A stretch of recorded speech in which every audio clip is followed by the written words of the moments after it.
Salut à toutes et à tous, c'est Vincent, j'espère que vous allez bien. Aujourd'hui, on va parler propre firme et on va parler de bonnes pratiques sur les propres firmes. Voilà, c'est pas parce que on trade une propre firme qu'il faut y aller comme un bourrin ou qu'il faut changer son trading ou alors voilà qu'il faut trader n'importe comment. Donc, je vais vous parler de bonnes pratiques sur les propres firmes et aussi je mettrai en vidéo bonus une vidéo où je vous montre comment passer les propres firmes en 2 minutes quoi. Mais bon, attention à cette méthode parce que quand vous passez une propre firme rapidement et que vous êtes financé, derrière vous allez payer les frais d'activation et voilà, il va pas falloir se planter. Donc ça va être une bonne méthode pour passer les propres firmes quand on est confirmé, quand on sait qu'on peut arriver au payout, quand on a une certaine expérience. Mais si vous êtes encore dans la phase un peu découverte, méthode, gestion, etc., bien, ne faites pas ça. Je vous l'ai mis, voilà, pour partager. Je vous avais dit sur cette chaîne, je vais vous partager des choses que j'ai jamais partagées. Eh bien, voilà, déjà, ça va commencer par là.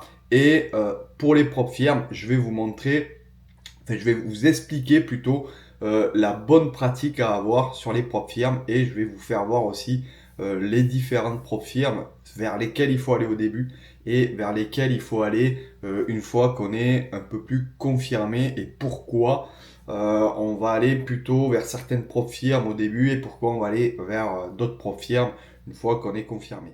Alors, on va commencer par les propres firmes dites démo. Ce sont des propres firmes où vous serez jamais en réel. Vous aurez jamais un vrai compte de trading, que vous soyez en challenge ou en PA, c'est-à-dire un compte financé, c'est ça le PA.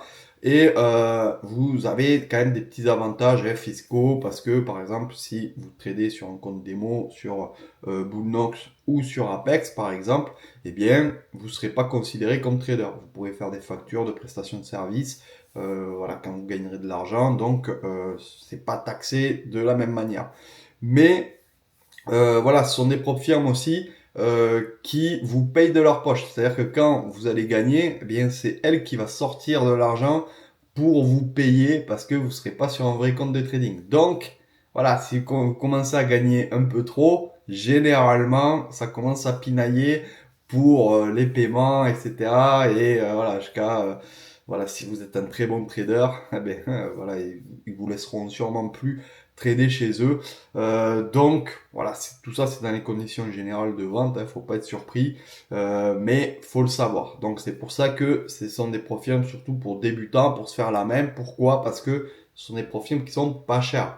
Là, vous voyez par exemple sur Bullnox, vous avez le compte à 50 000, le challenge qui est à 125 dollars par mois. Ne payez jamais 125 dollars par mois chez Bullnox. Chez Apex, ils sont à, pour le 50 000, ils sont à 187 dollars par mois. Voilà, ne payez pas 187 dollars. Si vous voulez des réducs, allez sur X et vous allez sur le compte d'Apex Trader Funding par exemple. Et là, vous avez moins 70%. Alors, c'est pas énorme parce que pour Apex et Boomnox, c'est pas énorme, mais je pense qu'ils se préparent au Black Friday. Donc, il va y avoir des petits moins 90%. Donc là, il lève le pied un peu sur les promos, le temps d'arriver au Black Friday. Et pareil, là, vous allez sur Boomnox et là, vous avez un petit moins 75%. Et c'est pas énorme non plus. Voilà. Généralement, Boomnox Apex, ça tourne les promos aux alentours des moins 80. Des fois, j'ai vu des moins 90%. Donc, c'est vraiment, vraiment pas cher. Par contre, après, ce qu'il faut savoir, c'est que sur Boomnox et Apex, une fois qu'on a fait le challenge, il y a des frais d'activation. Ça, j'avais déjà fait une vidéo sur les profs firmes où j'avais expliqué tout ça, mais voilà, c'est sur l'ancienne chaîne, donc allez voir si jamais. Je vous mettrai peut-être le lien et je vous expliquais les différences entre les profs firmes démo, les profs firmes, enfin les vrais profs firmes sur compte futur, etc. Donc, ça, c'est des bonnes solutions pour débuter parce que vous allez avoir des comptes pas chers à une vingtaine de dollars, une vingtaine d'euros. Parfois, vous allez avoir des comptes encore moins chers, hein. Moi, il m'est arrivé d'acheter des comptes à 14 dollars, des comptes à 50 000 chez Bullnox. Donc voilà, c'est pas cher et voilà, vous pouvez cramer des comptes, un, 2, 3, ça va pas vous coûter une fortune, voilà. Alors que les propres firmes, en réel, ça vous coûte un peu plus d'argent. Donc, moi, ce que je vous conseille, c'est d'avoir un compte. Bon, le 25 000, il est un peu léger parce qu'il y a 1500 de drawdown. Et quand on débute, voilà, on veut essayer de le garder un peu plus, le compte. Donc, voilà, si le drawdown est un peu plus loin, c'est mieux parce que même si on perd, on va le garder un peu plus. Donc, après, il faut trader avec une méthode, faut être cohérent, etc. Hein, faut pas faire n'importe quoi non plus. Donc moi, pour moi, le 50 000 est pas mal, mais si vous commencez à avoir un peu de technique, que vous avez des stops courts, etc., et que vous voulez arriver à passer un challenge, n'hésitez pas à aller sur un 25 000. Vous savez que le drawdown est petit, il va falloir pas trop charger, mais la target est petite aussi. Donc l'un dans l'autre, voilà, c'est à vous de choisir entre le 25 et le 50. Par contre, le 100, voilà, si vous débutez, n'allez pas sur un 100 000. Et en plus, la différence entre le 25 et le 50, elle n'est pas énorme. Donc, voilà, c'est à vous de choisir si vous préférez faire 3000, mettre un peu plus de temps, ou si vous préférez faire un 25 000, avoir un drawdown plus petit, mais arriver plus vite à l'objectif. Et pareil pour Apex, pardon. Apex, ils ont un compte à 25 000 et un compte à 50 000. Et vous voyez la différence, elle n'est pas énorme au niveau tarif. Donc voilà, n'hésitez pas à tester peut-être les deux. Mais ça dépend aussi de votre style de trading, de votre drawdown, etc. Et après, les 100 000, 150 000, 200 000, n'y allez pas au début, ça sert à rien. Vous allez payer cher. Si vous avez passé en PA, vous allez payer très très cher le PA. Croyez-moi, plus le compte est gros, plus les frais d'activation sont énormes. Donc faites attention à ça aussi, les frais d'activation. Et moi je vous conseille voilà, de partir sur des petits comptes au départ. Comme ça, vous faites la main avec le code promo toujours. Et ensuite, une fois que vous êtes lancé dans le trading, bien que vous avez un peu plus confiance, que vous savez gérer votre money management, que vous êtes capable de gagner, eh bien, vous pouvez passer sur des comptes comme le Earn to Trade, le TCP, le Trader Carrière Plan. Et là, ça a un avantage, hein, c'est que les comptes sont un peu plus chers. Vous voyez, là, vous avez 76 dollars le compte, le 50 000, 60 dollars le 25 000. Donc, ouais, il n'y a pas tant de différence de prix. Les règles sont un peu plus drastiques, hein, parce que vous avez une perte limite quotidienne. Mais par contre, ce qui est intéressant, c'est que vous avez une progression, si vous voulez. Une fois que vous avez votre compte financé, déjà, si vous êtes sur un vrai compte, ça, c'est des propres firmes live, c'est pas des propres firmes sur les comptes démo, et vous allez avoir un vrai compte. Et déjà, vous n'avez pas de frais d'activation. Vous avez des frais d'activation, c'est vrai, mais qui seront déduits de votre premier retrait. Donc, si vous n'allez pas faire le premier retrait, vous ne payerez rien. Donc ça c'est très intéressant vu que c'est déduit, voilà, ça vous fait un petit manque à gagner, mais ça vous fait pas d'argent à sortir de votre poche. Et ensuite, vous allez par exemple prendre un 50 000 et ensuite vous allez passer sur un compte live une fois le compte validé, vous allez passer sur un compte live à 50 000 et ensuite une fois que vous aurez retiré 3 000 dollars, vous allez pouvoir passer sur un compte à 100 000, on va vous passer sur un compte à 100 000. Et ensuite, une fois que vous aurez retiré 6 000 dollars, vous allez passer sur un compte à 200 et après à 400. Et après, voilà, vous aurez une offre personnalisée. Donc ça, c'est vraiment des plans pour faire carrière dans le trading. C'est pas pour s'entraîner. Donc, moi, je le conseille si voilà, vous voulez vous monter des gros comptes. On peut en avoir 3 comme ça. Mais au début, partez sur du Apex et du Bullnox. C'est très bien. Alors, au niveau du passage de compte, il y a la méthode que je vais vous mettre en description. Là, vous aurez voilà, votre compte. Mais si vous voulez apprendre à trader, si vous voulez passer le challenge sérieusement, moi c'est ce que je vous conseille vraiment. La méthode que je vais vous donner, elle est bien quand on ne veut pas perdre de temps, quand on veut passer un challenge vite fait, bien fait, être en PA parce qu'on sait qu'on a le niveau pour garder le PA. Si vous voulez monter un compte tranquillement, il va falloir vous mettre des règles. C'est-à-dire, pour le 25 000, voilà, trader en micro. Moi, je vous conseille de trader en micro. Prenez 5 micros au début, après augmentez à 10 micros. Moi, personnellement, je ne traite pas en micro. Parce que la seule raison, c'est qu'il y a trop de frais. Pour moi, si on trade en micro, il y a un peu trop de frais.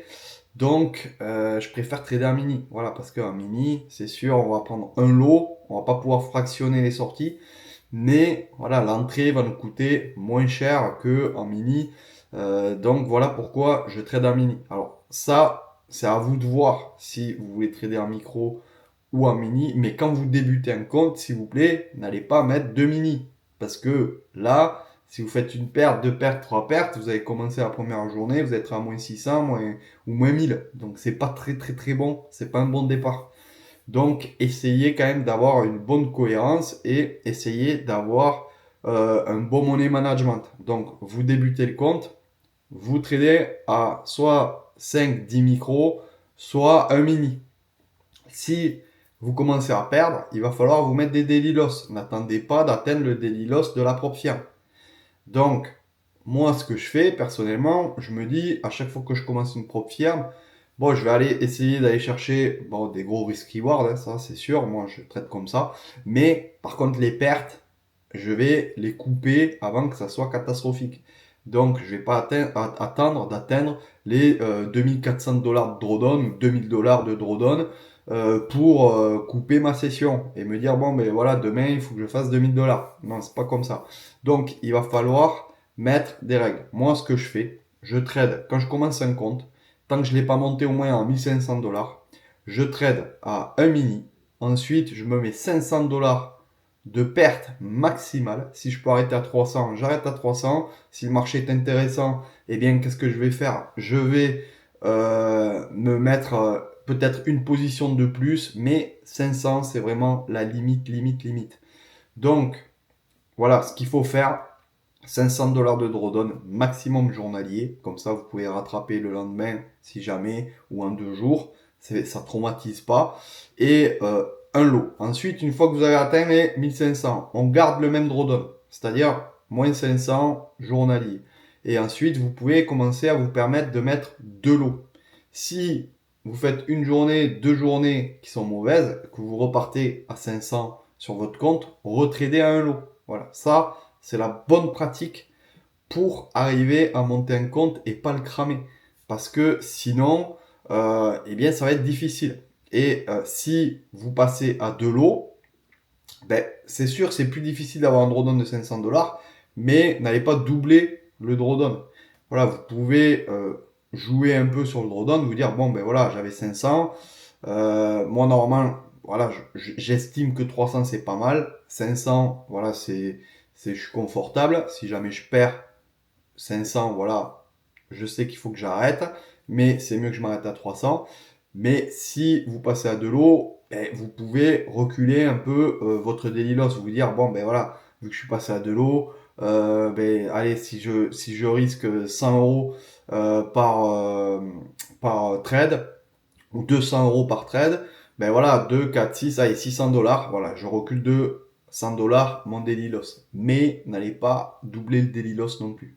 Ensuite, au niveau du daily loss, comment le respecter? Eh bien, il y a plusieurs manières, hein. Il y a une manière où vous faites confiance, vous mettez pas de daily loss et vous espérez que dans le feu de l'action, vous respectiez votre daily loss, ou il y a la méthode un peu plus sûre, c'est d'aller dans AirTrader Pro. AirTrader Pro, normalement, quand vous avez une propre firme, vous connaissez, parce que les conditions générales d'utilisation de rythmique, eh bien, vous êtes obligé d'aller les approuver sur AirTrader Pro. Donc, vous allez dans AirTrader Pro et vous mettez un daily loss dans AirTrader Pro. Et comme ça, si jamais vous arrivez sur votre daily loss, AirTrader, c'est-à-dire rythmique, fermera automatiquement votre position et vous empêchera de continuer le trading, hein. Comme ça, c'est un garde-fou quand même qui est essentiel parce que La discipline, c'est la clé de la réussite en trading. Ça, je le répéterai jamais assez. Les méthodes de trading, il y en a plein, mais si on respecte pas une gestion, on va droit dans le mur. Ensuite, au niveau des cohérences, la règle de consistency, eh bien, ça, il faut s'habituer à la respecter. Alors, par exemple, chez Bullnox et Apex, quand vous passez un challenge, il n'y a pas de cohérence. Vous pouvez passer le challenge sur un trade en 5 minutes et voilà, vous avez votre compte financé. Mais par contre, une fois que vous êtes en compte financé, là, il y a une cohérence. Donc, si vous faites ça sur le challenge, bien derrière, ben, sur la cohérence du compte financé, vous allez avoir un peu plus de mal parce que là, sur un compte financé, on va vous dire attention, tu peux pas gagner plus de 1200 dollars par jour ou 1500 dollars par jour. Ça dépend le compte que vous avez. Et donc là, il va falloir arrêter de trader ou couper sa position une fois qu'on a atteint le maximum de gains journaliers que l'on puisse faire. Sinon, on va devoir, si vous faites par exemple 3000 dollars en compte financé, ça va vous prendre les 3000 dollars, mais par contre, pour retirer, ça va vous amener beaucoup plus loin. Il va falloir que vous fassiez d'autres journées, que vous gagniez plus, en fait, pour que ça reste dans les règles de cohérence. Donc, c'est un peu dommage. Il vaut mieux couper sa position et rester dans les règles de cohérence. Et par exemple, sur un to trade, ben là, il y a des règles de cohérence quand vous êtes en challenge, mais par contre, une fois que vous êtes en compte financé, il n'y a plus de règles de cohérence. Donc, renseignez-vous sur les propres firmes pour savoir s'il y a des règles de cohérence ou pas. Et si elles sont en challenge ou si elles sont en compte financé. Pareil pour les news. Les news, attention avec les news, parce que c'est vrai que ben, pour passer les challenges ou pour faire un peu du trading pas trop sérieux, ben voilà, les news c'est sympa, ça peut faire un gros gain, c'est voilà du pile ou face. Soit on gagne gros, soit on perd gros.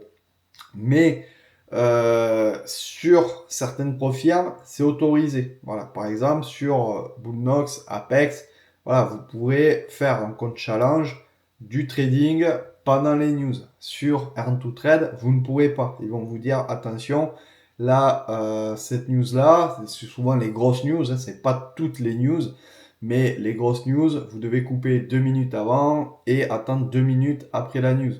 Donc faites attention à ça, c'est dommage de cramer des comptes parce que on n'a pas vu une news. Ensuite, il y a certaines prop firmes, il y a des limites de perte quotidienne. Par exemple, sur un to trade, bien, vous avez par exemple une perte quotidienne sur le 50 000, c'est 1100 dollars. Ça, vous n'avez pas sur Bullnox et Apex. Sur Bullnox et Apex, vous avez un drawdown, voilà, qui est de 2500 dollars. Et si vous perdez ces 2500 dollars, ben voilà, votre compte, il est grillé. Donc, regardez bien les règles. Il faut toujours bien se renseigner sur les règles. Si vous n'avez pas envie d'aller lire les règles chez Bullnox, Apex, etc., ouvrez ChatGPT. Vous lui dites, voilà, j'ai pris un compte 50 000 sur Bullnox, par exemple, et je voudrais savoir les principales règles, c'est-à-dire les règles de cohérence, voilà, le nombre de lots au maximum, combien de jours de trading, les frais d'activation du compte, etc., etc. Donc, posez des questions à ChatGPT ou Claude ou Gemini ou ce que vous voulez. Ils vont aller piocher dans les conditions générales et dans les forums de Bullnox, Apex ou la profil que vous avez et il va vous sortir les règles. Ça, c'est assez important de savoir les règles avant de commencer à trader. Ensuite, il y a différentes prop firmes, hein. Il y en a plein des prop firmes. Là, je vous en présente trois, mais il y en a beaucoup plus que ça. Et il y en a d'autres qui sont très sérieuses que je ne présente pas dans cette vidéo parce que voilà, je ne peux pas tout présenter. Après, je vous ferai peut-être une autre vidéo de présentation. Dites-moi dans la description d'ailleurs si ça vous intéresse. Et je vous présenterai toutes les prop firmes en lesquelles j'ai vraiment confiance et que je sais que voilà, quand vous les retirez, eh bien, ils vous donnent l'argent. Mais il y en a d'autres. Mais par contre, faites attention parce que des profs firmes, il y en a pas mal, mais il y a pas mal d'arnaques aussi. Des profs firmes où ben, quand vous faites des challenges, etc., ça se passe bien, mais quand il faut retirer, ça commence à parler chinois.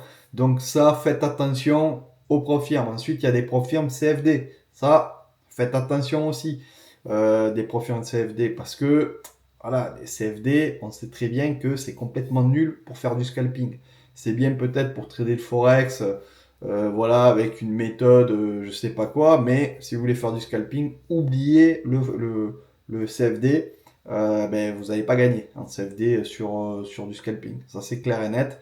Ensuite, attention à la plateforme de trading aussi, parce que voilà, certaines ben, vous obligent à utiliser leur plateforme, hein, comme par exemple TopStep. TopStep, maintenant, c'est vous passez par TopStep X ou vous tradez pas. Ils prennent pas les autres plateformes. Alors, voilà, regardez si les outils que vous utilisez sont bien sur cette plateforme-là. Sinon, ben, des propres firmes, il y en a plein. Changez de propre firme. Regardez aussi si elle prend votre plateforme. Généralement, si la propre firme passe par Rhythmic, eh bien, voilà, vous pouvez le connecter sur Atas, sur Sierra Chart, sur NinjaTrader, sur plein de plateformes. Mais voilà, ça sera à vous de payer la plateforme de votre côté. Alors, des fois, il y a des partenariats avec certaines propres firmes, mais voilà, vous n'avez pas toutes les fonctionnalités. Par exemple, NinjaTrader, parfois, chez certaines propres firmes, eh bien, c'est gratuit, mais voilà, vous avez NinjaTrader Lite, quoi. Vous avez NinjaTrader de base, quoi. Donc, vous n'aurez pas l'order flow, etc. Donc, voilà, si vous voulez en faire un métier, il faut quand même investir un minimum. Il faut s'investir personnellement, mais il faut investir un peu d'argent aussi. Les plateformes de trading, si vous voulez quelque chose de professionnel, faut pas rêver. Et ça va être payant. Donc, ça sert à rien de prendre un truc à 150 balles par mois.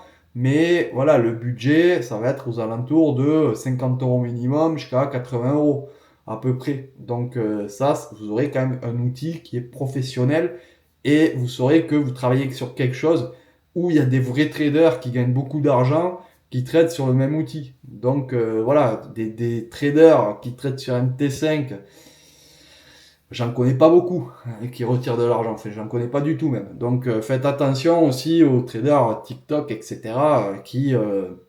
Qui vous montrent que vous pouvez être rentable ben, sur des plateformes juste avec deux graphiques, quoi. Donc bon, ça après, c'est un autre sujet, ça fait pas partie des profirmes. Mais voilà, je préfère le répéter aussi. Et ensuite, une fois que vous souscrivez à votre propre firme, bien vous aurez les flux, les données. Alors attention, les flux et les données, ce sont des flux et des données démo. Ça marche pas très bien quand il y a une forte volatilité. Donc, vous inquiétez pas sur ça. C'est voilà des flux et des données de démonstration. Donc, ils sont pas tenus d'avoir une très bonne qualité. Et ensuite, ben, une fois que vous passez en réel, sur Boomnox et Apex, vous aurez toujours des flux de démo. Donc, si ça vous dérange un peu d'avoir des flux de démo, que ça marche pas très bien quand il y a de la volate, etc., ben, allez peut-être vers des profils comme Earn2Trade. Earn2Trade, une fois que vous passez en réel, ils vous donnent des flux et des données professionnelles. Et donc, ça marche forcément beaucoup mieux. Ensuite, petit conseil aussi, ça sert à rien de prendre 15 comptes en même temps. Ben voilà, essayez de peut-être prendre, s'il y a vraiment une grosse promo, vous prenez 2, 3 comptes, voilà, prenez pas plus, quoi, ça sert à rien. Et surtout, au début, tradez pas 5 comptes en même temps, ça sert à rien. Tradez un compte, et puis comme ça, voilà, vous en gardez un ou deux sous le coude, vraiment, si vous avez acheté des comptes pour le Black Friday à 10 balles, voilà, que ça vaut vraiment le coup, vous savez que vous n'aurez pas cette offre dans les prochains mois, voilà, prenez-en 2 ou 3, mais sinon, ben voilà, ça sert à rien. Trader un compte après un compte, et puis une fois que ben, vous aurez l'expérience, que vous aurez passé un challenge, que vous aurez passé un PA, voilà, là vous pourrez derrière ensuite commencer à prendre plusieurs comptes, à me remonter un compte démo, à le repasser, etc. Et puis après, voilà, vous pourrez faire des techniques comme je vous ai mis dans la vidéo en description, où vous passez votre compte en 2 minutes, et puis c'est réglé. Comme ça, vous faites un petit groupe de propres firmes, mais aussi, je vous donne un conseil, quand vous commencez à être bon en propre firme, mettez pas tout sur la même propre firme. Voilà, parce que si un jour, ben, vous commencez à retirer, à faire pas mal d'argent, etc., et que vous avez tout chez Boomnox ou tout chez Apex, et puis que Boomnox ou Apex, ils vous disent, ah ben là, on veut vérifier, voir si tu trades, comment tu trades, etc., ça commence un peu à parler chinois pour les retraits, généralement, ça sent pas bon. Donc, il vaut mieux diversifier un peu les profils. Vous prenez un Boomnox, enfin, vous prenez un peu chez Boomnox, un peu chez Apex, un peu chez Earn2Trade, un peu chez une autre propre firme, etc. Vous diversifiez. Voilà, on ne sait jamais. Alors, on ne sait pas, les profs firmes, ben, moi j'en ai vu qui étaient très bien partis et qui ont coulé du jour au lendemain. Donc, faut pas mettre tous ses œufs dans le même panier, comme on dit. Voilà, cette vidéo est terminée. J'espère qu'elle vous a plu. Si c'est le cas, likez, partagez, commentez. C'est très très important. Abonnez-vous parce que voilà, c'est ma nouvelle chaîne. Je relance tout depuis le départ. De 55 000 abonnés, je repars de zéro. Donc, faut faire comprendre à l'algo que, eh bien, cette chaîne est intéressante, qu'il y a une super communauté derrière. Et ça sera vraiment sympa parce que moi, ça me motive aussi quand je vois plein de commentaires, plein de likes, plein de partages, etc., bien, ça me motive à vous donner encore plus. N'hésitez pas en commentaire à me dire si vous voulez que je fasse d'autres sujets sur les propres firmes, par exemple, que je vous explique les règles, les différences entre certaines propres firmes, les meilleures propres firmes pour débuter, pour les confirmer, etc. Et il y a une petite surprise aussi, hein, j'ai fait exprès de laisser des gamelles un panier derrière parce que je vais accueillir une nouvelle petite tradeuse junior, une petite chienne qui va s'appeler Adèle. Enfin, une petite grosse chienne qui va s'appeler Adèle. Elle aura 2 mois et voilà, elle va faire partie des mascottes de ma chaîne aussi. Hein. De temps en temps, j'ai mon chat qui vient. Elle se pose là, ça va rester sa place, ça restera à la place du chat, mais derrière, il y aura le coussin pour le chien. Donc voilà, si elle veut assister à mes vidéos YouTube, eh bien, sûrement vous la verrez parce qu'au début, elle va sûrement me coller un peu. Et voilà, ça va être la petite nouvelle mascotte en plus du chat parce que voilà, le chat est toujours là, mais seulement voilà, le chat, ça colle un peu moins les humains, donc elle vient un peu quand elle veut. Et voilà, je vous la présenterai sur les réseaux et voilà, ça me fait extrêmement plaisir de l'accueillir et puis de vous la présenter aussi. Voilà, on se retrouve dans la prochaine vidéo et jusqu'à là, soyez prudents sur les marchés. Allez, à plus, ciao!